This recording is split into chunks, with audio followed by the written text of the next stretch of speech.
Hello, everyone, and welcome to Almost in Focus, episode 3, I think? 3. 3. We're up to episode 3. 2. Feels like a lot more, I'm sure, if you've been listening to 3? us. Yeah, it is 3, you're right. Episode 3. Episode 3. Every time we say episode, I want to sort of throw in the Phantom Menace or something like that just at the end, but copyright infringement probably prevents that. Hi, George. Please don't sue us. So, yes, if you're new to Almost in Focus, this is what it is. It's a random, chaotic hour of photography wrapped up in off-topic stuff. Rambles. Really, just stuff. Rambles. We do try to keep it to a theme. So if you are new to us, I'm Tom, and I'm a photographer in the South, and I'm joined, as always, by... I'm Toby, and I'm a photographer in the North. There's a North-South divide here. Yep, we don't talk about the Watford Gap, but there we go. Toby, how you been? It's been an interesting week, to be fair. Well, last week was an interesting week. It's been half term for me.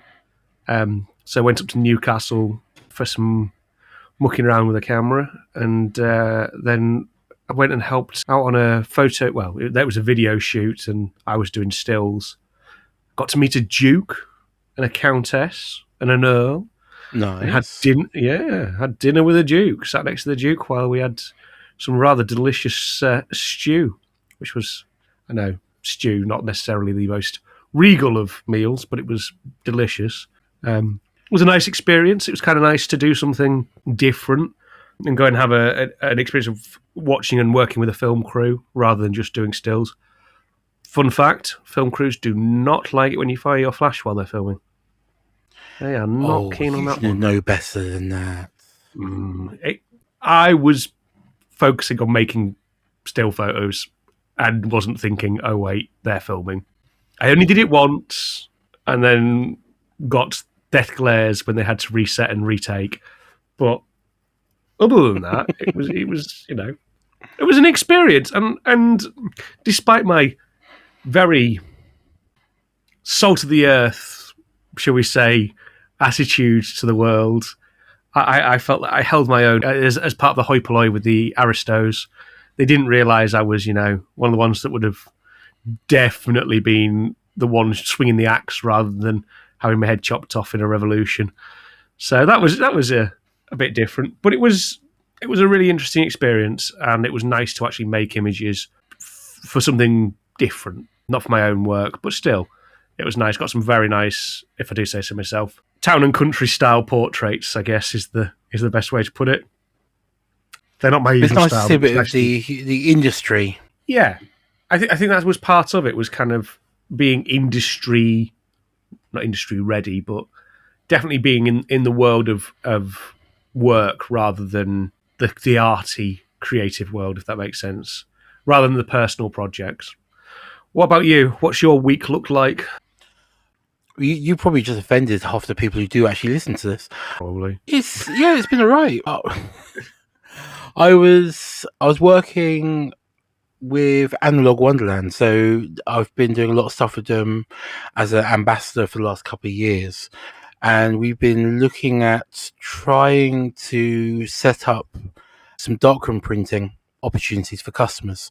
So customers were sending their negatives, we would print them, send them back to them. So we've been doing some little trial runs of this with a few customers to see what works, what doesn't work, and it's hopefully it will be a thing and it will become a service that they offer alongside their processing lab.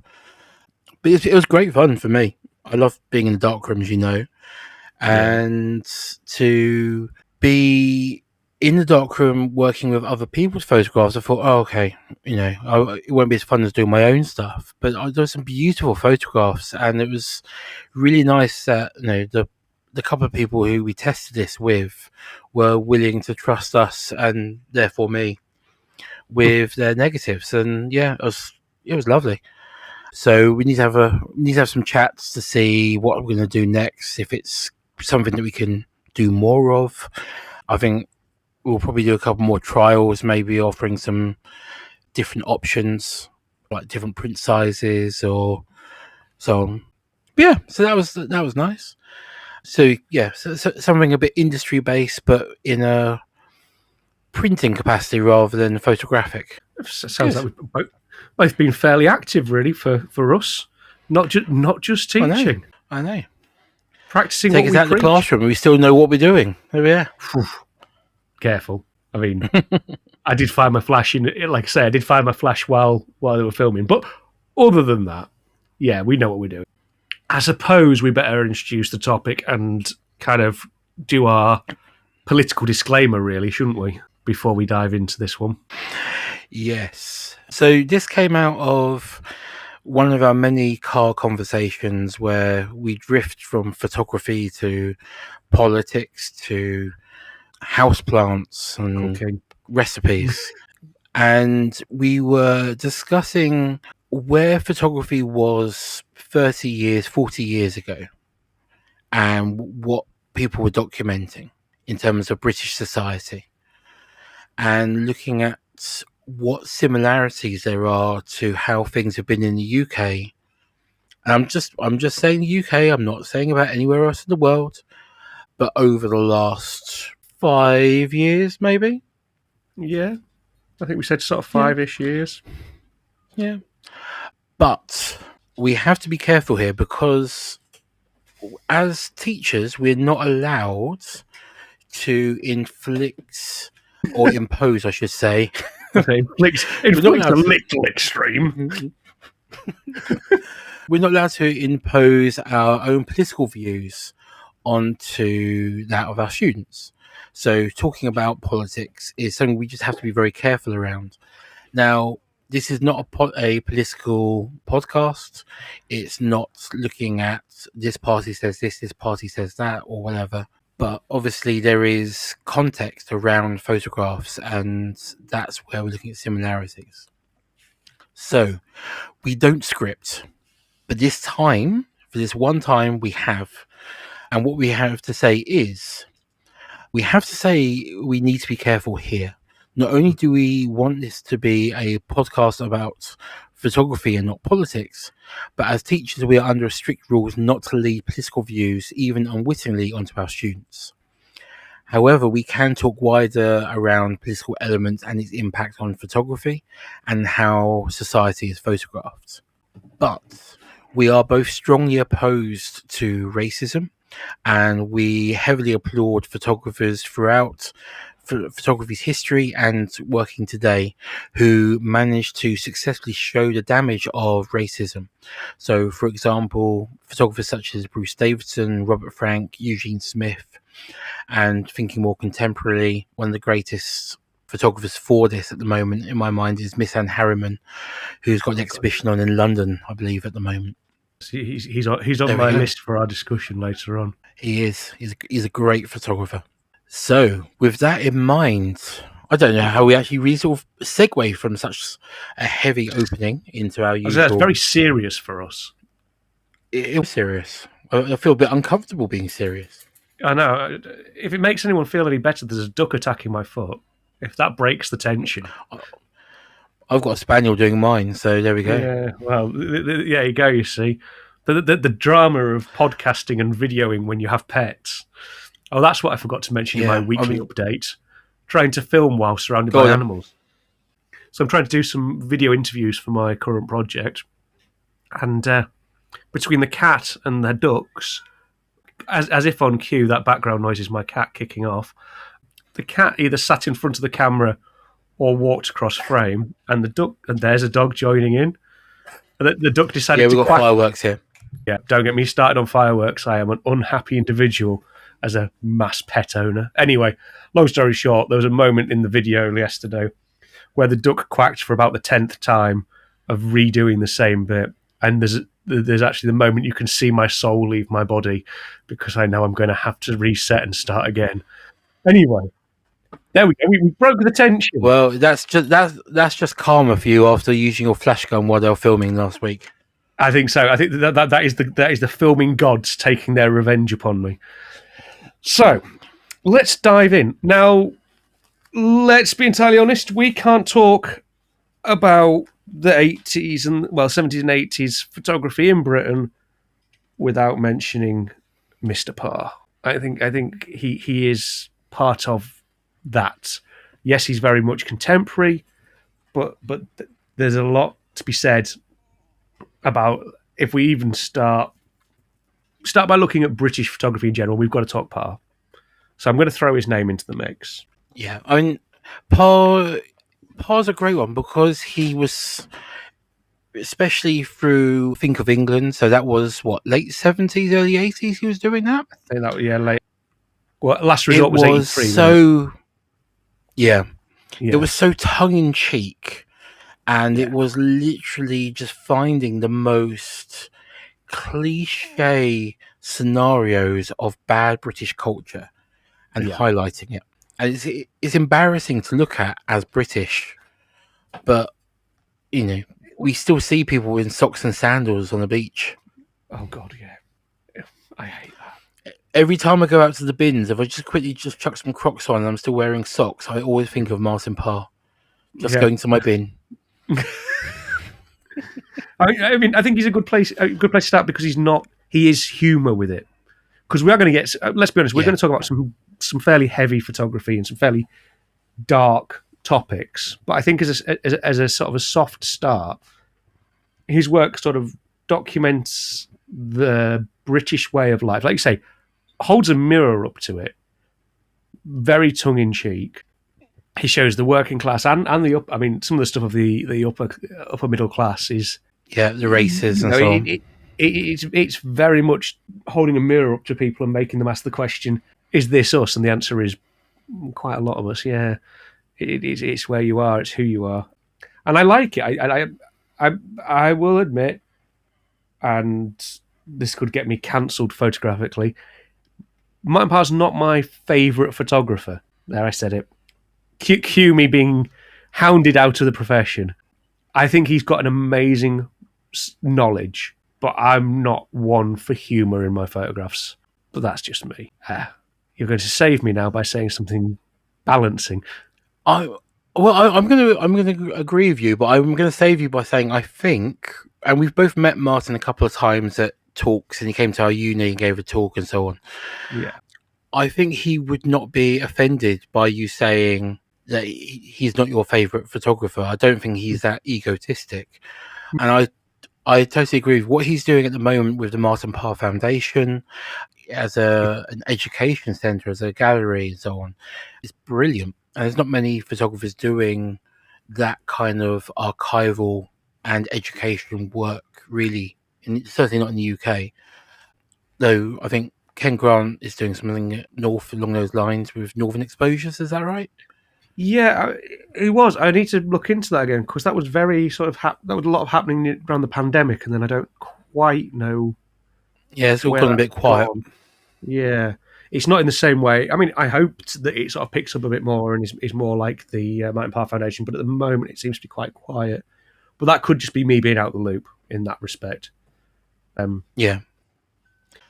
But what I'm also going to say, in terms of Martin Parr, you say about that humour.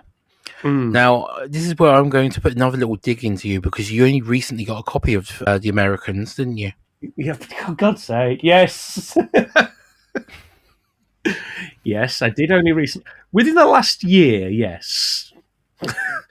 Still so one within of the last year, you got a copy of The Americans, having finished your degree in documentary photography almost 20 years ago.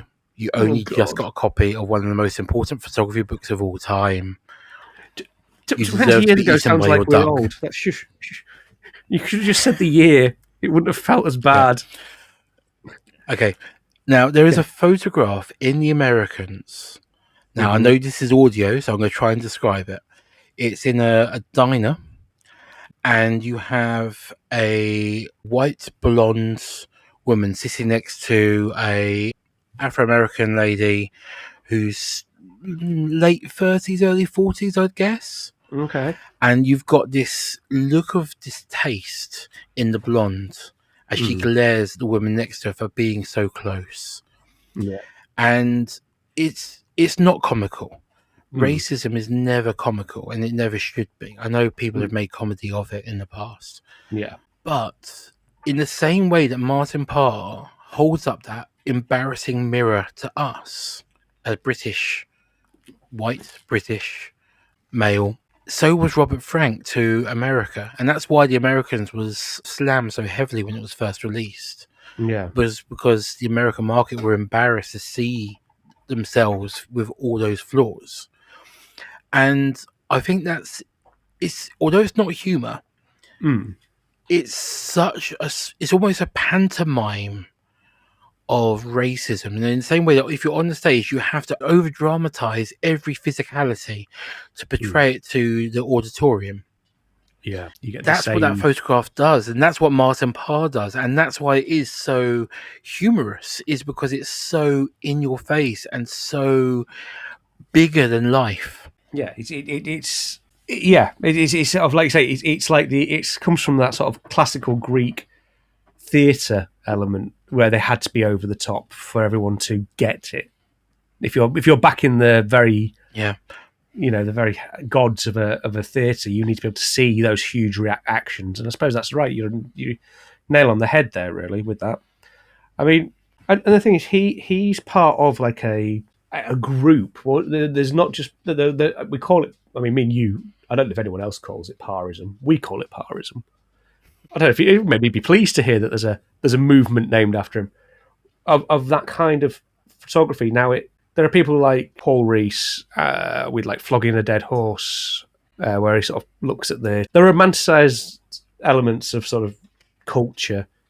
Paul's another good solid northerner with a history in the north, and his work looked at that kind of turning what was the industry, the reality of it, into a romanticised version, and I think that kind of leads into us talking about things like photographs of coal mining strikes and things like that, which obviously were very much an element under Thatcher, and that leads to us sort of talking about how similar, let's be honest, the economy is now and as it was in some of Thatcher's time. You know, the rich are rich and the poor are poor.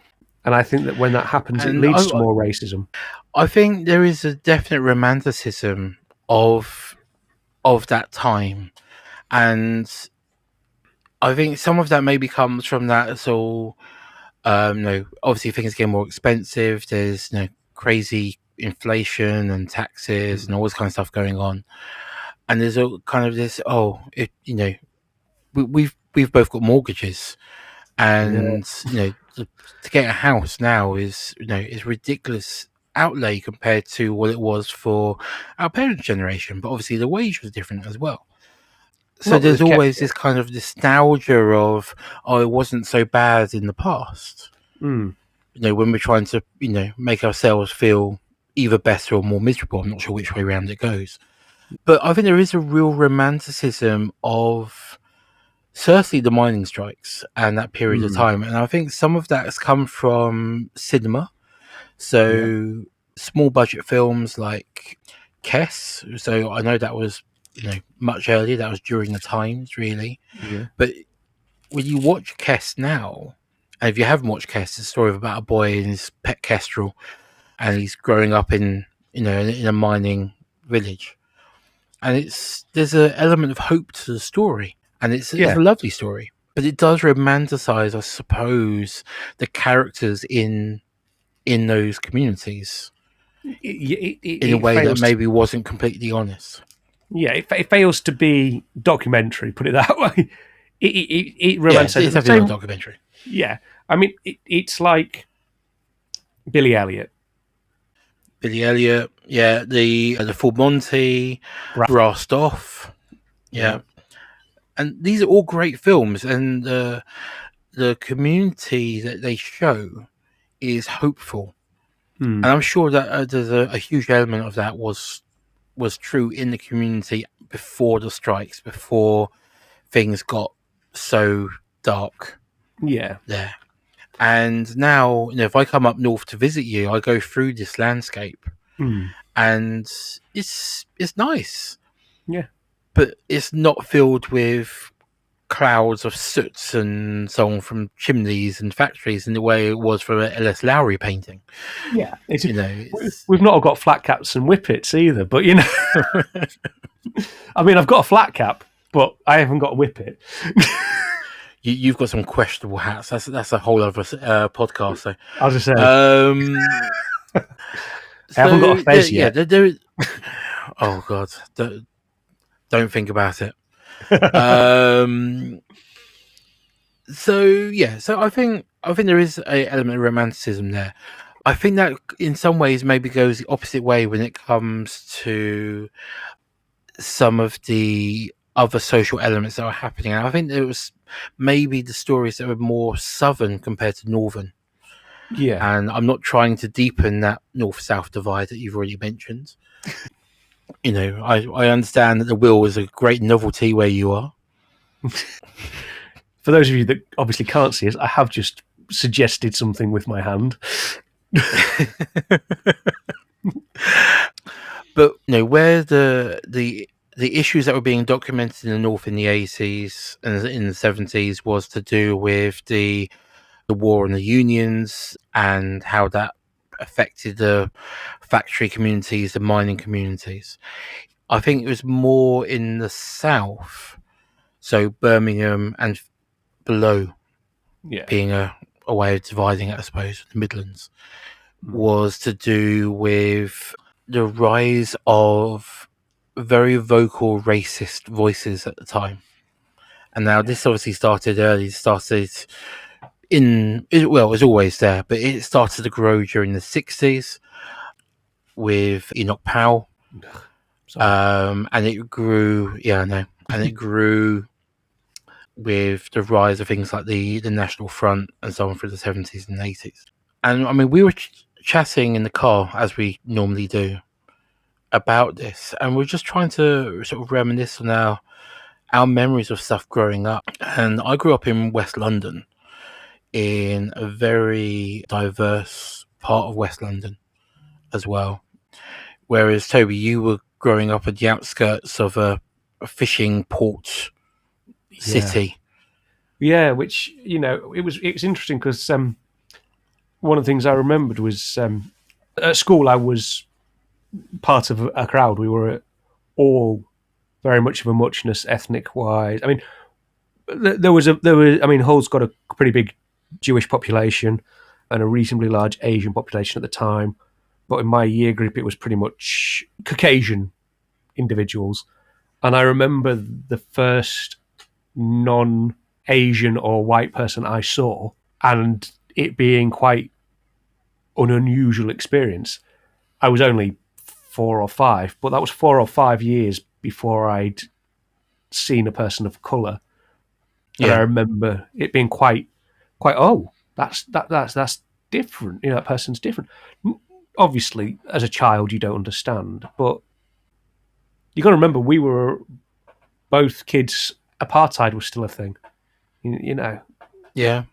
The Equality Act was 2010. We'd finished university when the Equality Act came out. It's appalling, really. But the experiences were very different. As you say, you were living in a place with a huge, diverse population. We didn't really have that up here.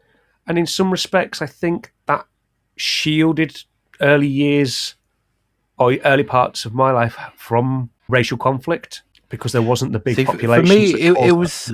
Yeah, I mean, it was there. And I remember probably about the same age as what you were, in a way. So around that sort of that 4, 5, maybe 6. I was at primary school. It was in my first couple of years of primary school, and it was a school assembly. And it was because of the term "paki" being used as a very derogatively fueled around not just the school community, but wider in the town. And that assembly has always just that, this is a term that's not, it shouldn't be used. It sort of suggests negative connotations of a community and all this kind of stuff. I don't remember the wording of what was said, but that assembly has always struck with me. And I Okay. have to applaud my parents, really, because I was aware of stuff happening, but I didn't make the connections because my parents shielded me from all the stuff that was going on. So the Yeah. fact that a friend had a metal front door, because metal can't be burnt down in the same way a wooden door could be. Yeah. Another friend's house smelt of piss because kids had been peeing through the letterbox because Yeah. they were Sikh family. It was all these things that were happening, and I didn't make the connections. It was only a couple of years ago, and I was watching the film Blinded by the Light. You know it? Yeah. Yeah. Yeah. Yeah. Yeah. Springsteen. Yeah, so Pakistani kid grows up in Luton, discovers the songs of Bruce Springsteen, and it kind of makes him feel he's got a connection in the world. Yeah. And they turned the story, it's a true story, they turned it into a film 3-4 Yeah. years ago. And watching that, I was like, oh my God, that was that was like my friend's house. Oh, and that's like that. And all the things that were happening around me growing up. Mm. And my parents protected me from from understanding or being like Yeah. properly aware of when I was too young to deal with it, Mm. suddenly came together. And I felt a bit naive that I hadn't quite seen what my friends were living with. Yeah, I mean, the thing is, now as an adult, you see those photographs as well. I mean, not just. I mean, we talked about films there, but that sort of brought up those issues again. That, like you say, were there, but not And necessarily that's the seen. thing. These issues have always been there, and at times they've been maybe. I'm not going to say they were hidden, but perhaps those who were voicing them weren't so brave to voice them as openly as they have done in the past or are doing now, because it has Yeah, definitely got much more prevalent again. yeah. I mean, when we think about things like protests against genocide, Yeah. you know, there is images of that. I think the focus was on the aggression and the negative. You know, the here is a group of skinheads. Although we could talk about skinheads shortly. You know, there's a group of skinheads with swastikas painted on their leather jackets, for example, screaming and shouting into the camera, very aggressive. I'm not directing that to a particular image, but I'm just asking you to imagine it in your mind's eye. You know, the kind of image. Yep. Yeah. And that sort of was a way of showing what was going on and documenting it. I think more what we see now is the other side. So I saw an image the other day, and I apologise to the photographer. I did not see the name of the photographer because it was a news article of a police officer leading a blind gentleman away who'd been arrested for opposing the Israel-Palestine conflict. Yeah. It's a different kind of imagery. I think some of that is because of how politics is shaping the narrative. I'm not going to say controlling the narrative because it's not controlling it. It's perhaps trying to, but it's the way social media works, and that's a big change, obviously, because in the 70s and 80s there was no social media, so you only had the photographs of that famous one of the march in Maidstone in Kent. So keep Maidstone white. I mean, it's an appalling photograph, but it is iconic of that time at highlighting the racial divide in the UK. Oh God, yeah. Whereas now, because of the power of social media, and this goes to what we were talking about a couple of weeks ago, we're seeing, certainly on my feed, I think on yours as well, a much different message, and it's perhaps we're seeing more of the hopeful faces. We're seeing the community coming together with a common cause of actually trying to tear these ideals down and replace them with something better. Yeah, and talking of tearing things down, segue, Black Lives Matter and the statues being torn down. There's some amazing images of that. Yeah. Actually, it's the son of someone I know who took the one in Bristol, the one that was on the It's a front page. The Cabot. Yeah, it's been yanked. It's been pulled down. Yeah, I'm so glad they dredged that out of the river and they put it in a museum. Yeah, I think because I think if they took it away and it was gone, then there will be no lesson to be learned from it. But now, actually, it's the history of the city, both positive and negative. The history of Bristol. So Bristol's got a huge negative history in terms of slavery, and the people who brought that about. Yeah. Then how they were, celebrated as being the people who built Bristol to be what it was, and then how society tore it down, literally, and then even better to put it, by putting it in a museum, it's a case of, look, this is the power of a community. This is what a community can do to bring about that change. And I mean, I'm a trade union, so I'm not going to talk about our political views. We're not allowed to, but I work for a college. I'm the trade union rep within the college. Yeah. It doesn't take much of a leap to work out my political views. And it's the idea of a community coming together and shaping such a change for a city, I think is wonderful. Really do. I think it's, like I say, ultimately, going in a museum, the photographs of it happening are exactly what photography should be used for. It's documenting, it's to learn from. It is showing the anger and the aggression of it all, but in a way that people are saying, we have grown, we know better now, and we're angry about the way people have been treated. That is about balancing the historical checkbook, I guess. And like everyone under the age of 30 is going, what's a checkbook? But it's looking at, it's reflecting on ourselves, and like I say, hopefully learning from it. We look at, there are things going on in the world now that echo very strongly things that were happening in the 70s and 80s and the 1930s that people have documented, and hopefully each time we get a little bit better at recognizing these things, and we hold that mirror up to ourselves in the same way we talked about Martin Parr's images, and we hold the mirror up and go, oh, I don't like what I see there. Maybe we start to do that with these documentary images of aggression and riots and racism. Maybe that's in some way how we link these things. Yeah, I mean, there are, as you say, there are so many similarities between elements of our past that we would have assumed had been dealt with, and we weren't going to see them in the same way again. But unfortunately, history does repeat. And we've said about how they've been photographed differently now and then. What other similarities are you seeing between now and 40 years ago, photographically, perhaps? And do you think if we experienced the 80s now, would we photograph it in the same way as Parr, Graham, Waplington? Like Beyond Caring, you talk about with Graham, aren't you?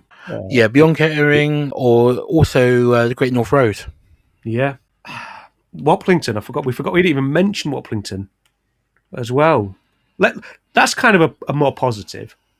I've got two options here. We can go down the Tishmertha Road, which is unemployment, youth unemployment, and job centres. Although anyone who hasn't watched the Tish documentary on BBC iPlayer, go and watch it now. Well, not now. Listen to the rest of the podcast, then go watch it. She's another alumni from our famous course, and her work is beautiful. It's a very touching documentary. Be ready to cry, but do watch it. Let's go Waplington, I think. Let's lighten the mood. Let's go Waplington. I don't think he's necessarily would say that his work lightens the mood, but it is certainly one of the most real bodies of work, I think. So if you don't know, Nick Waplington is a British photographer, documentary photographer, who his most famous work, I would say, is Living Room. Yeah, Living Room. So this was late 80s, and then he revisited this. It was. So you've done your research. I didn't. I've got notes. I told you. I says I have had time to make notes this week. Either that or maybe Truthful Consequences, the town in New Mexico. Yes, named after a game So show. That one, that's isn't it? yeah, it's named after a radio game show. And it was a competition, and I can't remember all the ins and outs, but it's this weird little kind of very still project of a very quiet little town. I love Nick's work, and for me, I'm a bit of a Nick Wappington fanboy. I'm not going to deny it.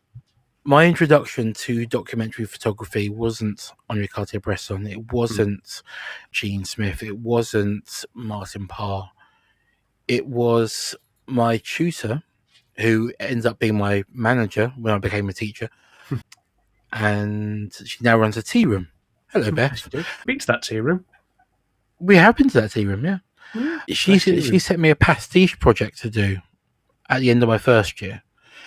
And the name I drew out of a hat was Nick Wappington. And that was where it all started for me. I bought a couple of his books and I loved it. A few months later, I'm applying for university. I've now discovered this term, documentary photography. And that's what led me to apply for the course at Newport. So I owe a lot, really, to one, Beth giving me that task, and two, for Nick to actually making the work for me to pastiche in the first place. Yeah, I mean, I have to say, I'm a big fan. In fact, the person to blame for me liking Nick Wappington's work or discovering it was actually you. It was your interest in his work that got me started on it, and now he's one of my go-to photographers. But Living Room is for me really powerful work. In the same way you talked about how you remember the sort of things that were going on in your childhood, a lot of the images in Living Room are reminiscent of my childhood, my friends' houses. Not so much my house, because my mum was a massive hippie, and so processed food was a no-go, and all our carpets were like hand-woven jute. Yeah, I like can't imagine. I've met your mum. I can't imagine that she would have had that carpet anywhere near her house. No, she wasn't. She was not for the crimpling tracksuits or anything like that. But my friends were, and my friends' houses were like that. And I remember, really busy wallpaper and insanely busy carpets and brown sofas. And oh my God, hang on a moment, I'm going to have a little bit of sick in my mouth.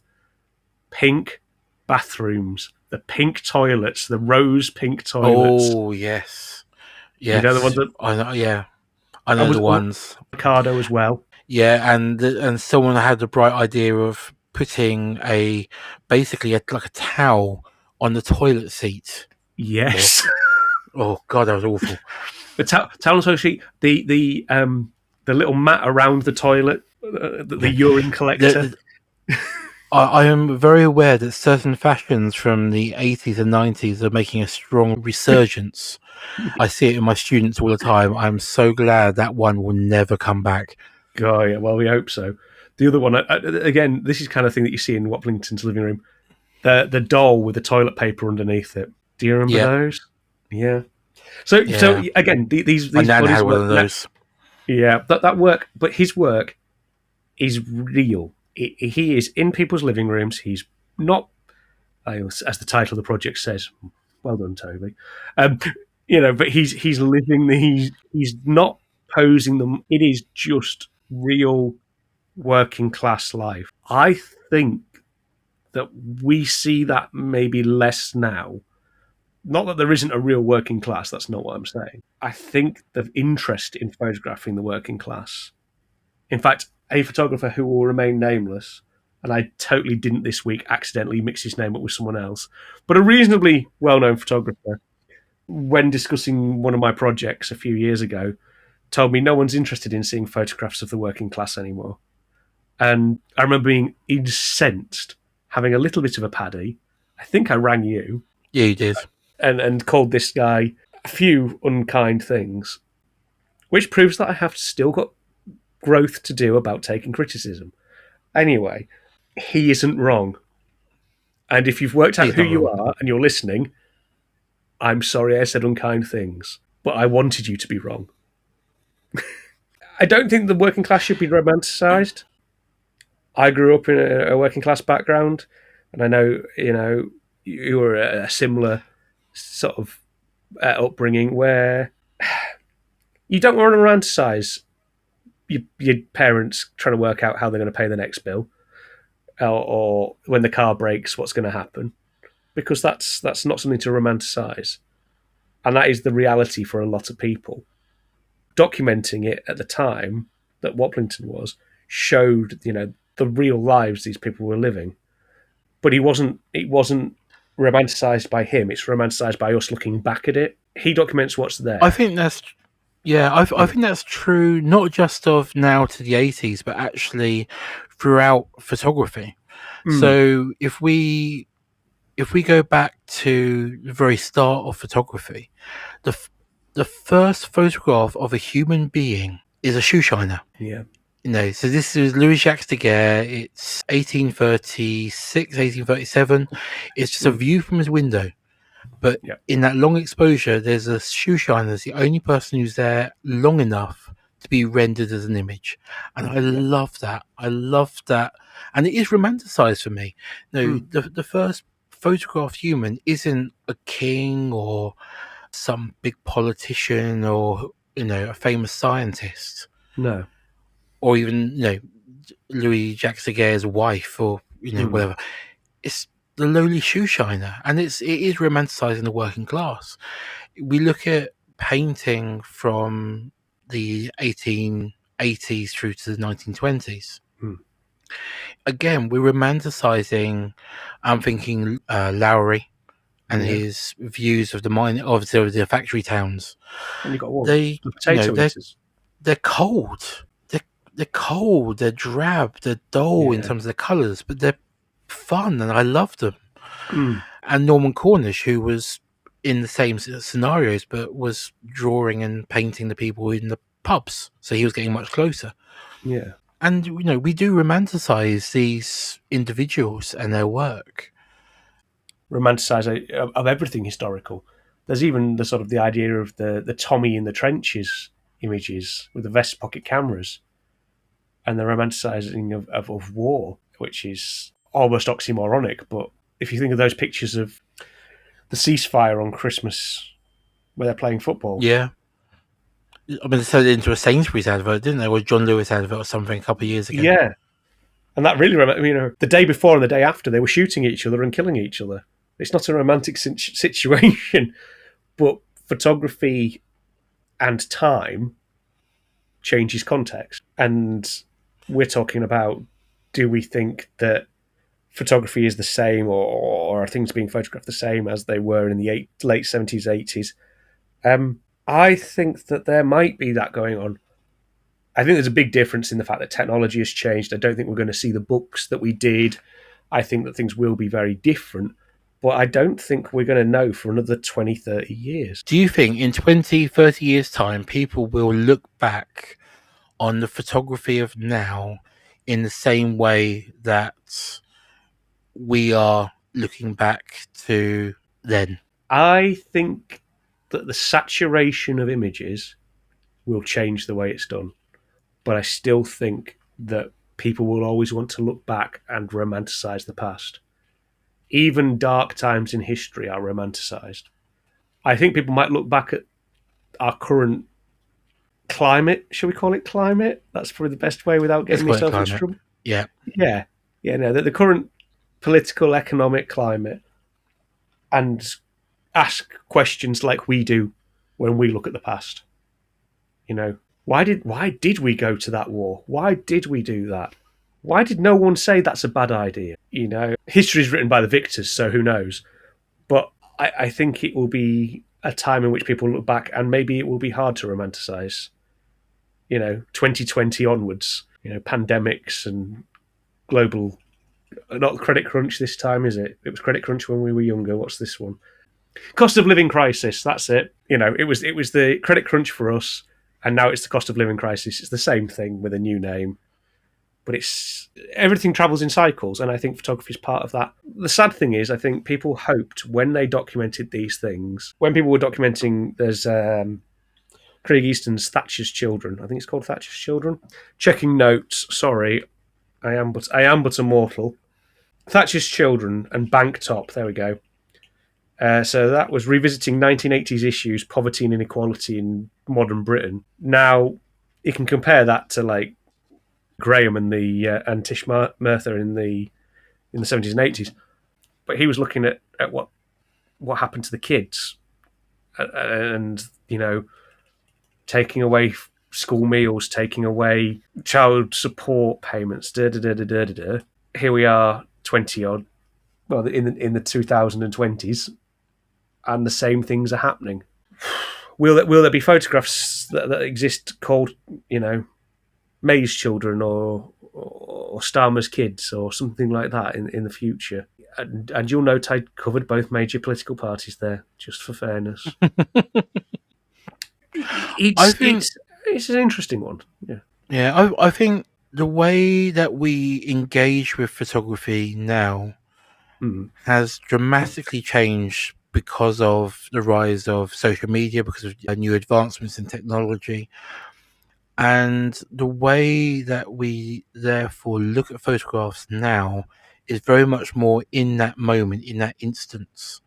And we don't so often go back to look at what we've just seen. So what I mean by that is, because if you're looking at a photography book, and I'm going to go with a contemporary book of contemporary times, I'm going to say Simon Roberts' Merry Albion. Yep. So this was published 3-4 years ago, and it's of Britain. It covers stuff from his We English project. It covers stuff from the 2012 Olympics, the election projects from a couple of years prior to that as well. So it's all a lot of stuff of our time in book form. We don't see much of that. The majority of photographs now are either they're going into newspapers, they're going into blogs, journals, but predominantly it's social media. And you look at it once and you scroll on, and it's very unusual that you'll actually go back to look again at what it was that you saw. So we're seeing lots of the same stuff, but we're not seeing the same stuff as often. So I think 30 years from now, is there going to be the archive of our time? No, I don't think there will be, because there's too much and it's all just disappearing into the mess, really. There's nothing that's structured from it. Funny you should talk about this. So a conversation I had with a colleague today, another photographer, where we're like flies, once one appears, more wasps maybe more. Anyway, and we were talking about a project that we both admire, Matthew Finn's art students. Is it art students? Art college? Art college. Something along those lines, the name of the project escapes me. But it's portraits of his art students. And we were talking about the fact that was an amazing project and a real record of, I'm going to go 90s from the clothes. I remember some of the clothes being around when I was an art student, but they were slightly older than me. And it's a brilliant body of work. Except you can't make it now. You wouldn't make it now. The safeguarding laws, the privacy laws, the paperwork, the logistics of it are prohibitive. And I don't think it's just projects like that these things will prohibit. So much so that the idea of photographing my students is ridiculous. I wouldn't even for a moment contemplate it. No. And I think that's what we've got to talk about, like I say, everything will disappear. It's impermanent, it's digital, it's instant. You see it, you react, you move on. You like it, you don't like it, that's it. You give it a heart or a thumbs up and then you move on. And then there's work that won't get made ever again. I think in the same way you've talked about there not being an archive of society, I don't think there's going to be an archive of family photos or the more banal stuff. How many people take pictures and have them printed out of their kids? Or are they all on their phone on a cloud storage somewhere, ultimately to be lost because when that person's phone dies, they lose a password, or God forbid that person passes on and no one knows how to get into their account. And if they stop paying the fees for the storage. There is that, yeah, that too, yeah. Hell, I mean, when that happens, there's a lot of my photos are going to disappear. And that's it, you know. And we're people who print things out and store them and back up like obsessive nerds. You know, I'm sat here looking at a laptop with 3 hard drives sat behind it, and then there's a box of negatives over there that's fireproof. I mean, the house might burn down, but I'll have some negatives. They'll probably still melt. They probably know my look. I mean, yeah, I don't think it prevents the heat from damaging them, but the idea is it supposedly protects important documents. Yeah, I think that the digital age has a lot to answer for. There's more images, but are they diluting the quality as well? You know, I wonder if that is part of it. And we've asked lots of questions, very few answers. But I think other things that have had an impact on how we've changed and how we see the world is something like COVID as well. Oh God, yes. You know, not only is it something that is distinctly different as a experience now to had we be doing this conversation 40 years ago. The way people's mentality changed, I think we became, at least in that short term, more socially aware of those around us. But I think so. That same period of time was so heated with extreme viewpoints starting to appear, with all the stuff to do with Brexit coming to a head, with the Black Lives Matter movement, anti-vaccine becoming more prominent. The vaccine and anti-vaccine mindset as well. So we're starting to see big breakups in society in that time. But we're seeing those breakups at a time that we're also paradoxically becoming more aware of each other and more conscious of each other at the same time. So it kind of splitting while coming together, which is a bit odd. Yeah, I think that, I mean, we can all agree the pandemic was an absolute nightmare. But in some respects, I think it got people, it was almost like a cultural reset in some respects. There was some amazing work made during the pandemic because people had to think differently to make work. And I suspect when we talk about what will be around in the future in terms of work that will exist, I suspect there'll be a glut of stuff that was made during the pandemic. Quite probably right. And not just in photography, but in anything creative. People were taking up painting, knitting, anything they could do at home with what you could get from Amazon or Hobbycraft delivered. Yeah. Oh, yeah. I mean, at the beginning of many an expensive hobby, I think the pandemic was. What did you do? I ended up getting back into painting, which, you know, meant stealing art supplies from my wife. And actually, woodwork was mine because I could sit and muck around and whittle. Still kind of growing on that, buying power tools to work huge chunks of wood.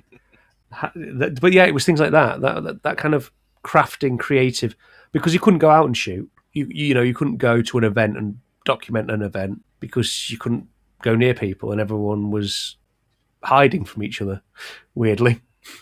I did. I was teaching one morning online, and I said to students, "Right, guys, sorry, I've got to go.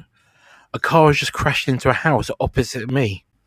So I was able to go out into my front garden and I photographed a car that had rolled into the side of someone's house, and then 2 fire engines came to tow it out. And it was the most exciting thing that happened for weeks. And every family were out in their little front garden just watching this poor woman dying of embarrassment because she parked the car and not put the handbrake on.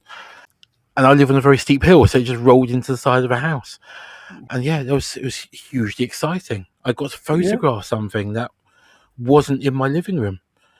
To break the monotony of it. No, I lost the plot a bit during lockdown, and I started deciding that the dregs of coffee at the bottom of my mug looked like aerial photographs. So I started doing aerial photographs of hidden worlds inside coffee cups. Yeah. Isolation's not good for you, is it? Isolation was not good for me, no. It's all right. I mean, I'd say, yeah, I think there was a lot of very good work made. And again, like I say, I think there'll be a glut of it.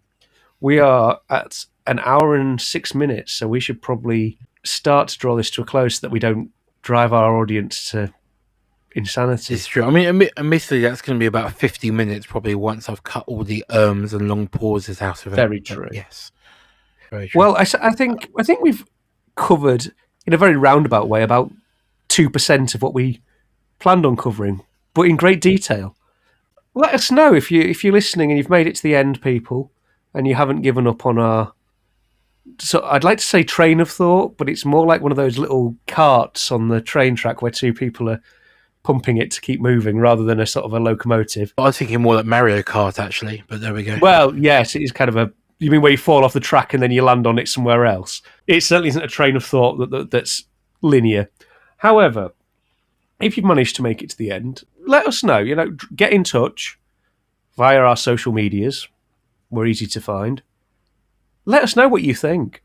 Do you think that photography is doing the same job? Maybe it's doing something different, or maybe it's like shouting into a wall. Photography keeps saying, please learn from us, and nothing changes.